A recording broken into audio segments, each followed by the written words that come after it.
এই বিষয় নিয়ে আগেও আমাদের কৌশিকী অমাবস্যা হয়েছে। প্রত্যেক বছর 5 থেকে 6 লক্ষ মানুষের সমাগম হয়।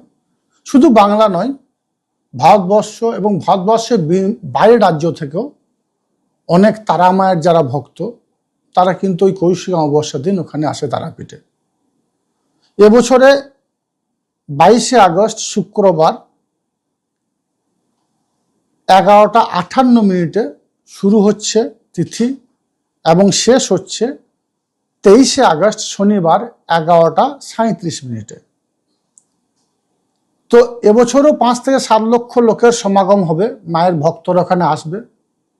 পুলিশ প্রশাসনের পক্ষ থেকে সব রকম নিরাপত্তার ব্যবস্থা করা হয়েছে।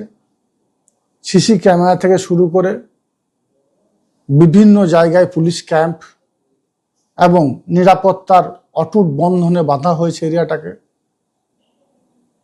এবং প্রশাসনের উদ্যোগেও জেলা পরিষদ থেকে শুরু করে বীরভূম জেলা প্রশাসন সব রকম সহযোগিতা হাত বাড়িয়ে দেবে পুলিশ প্রশাসনকে। এই মর্মে আমাদের কয়েকবার মিটিং হয়েছে। তারাপীঠ উন্নয়ন পর্ষদ যে আছে তাদের সঙ্গে বসে আলোচনা করেছি।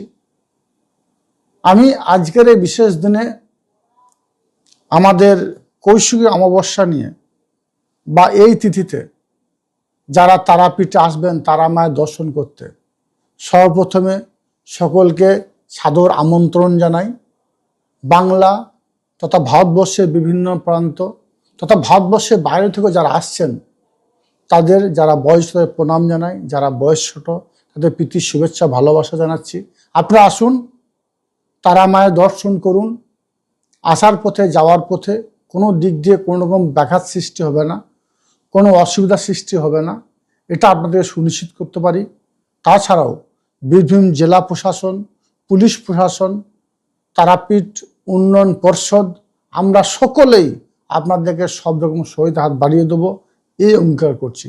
ভালো থাকুন, সাবধানে থাকুন এবং এই কৌশিকী অমাবস্যা সকলের জীবনে আনন্দ ঘন এক মুহূর্ত দিয়ে অতিবাহিত হোক, এটাই কামনা করছি।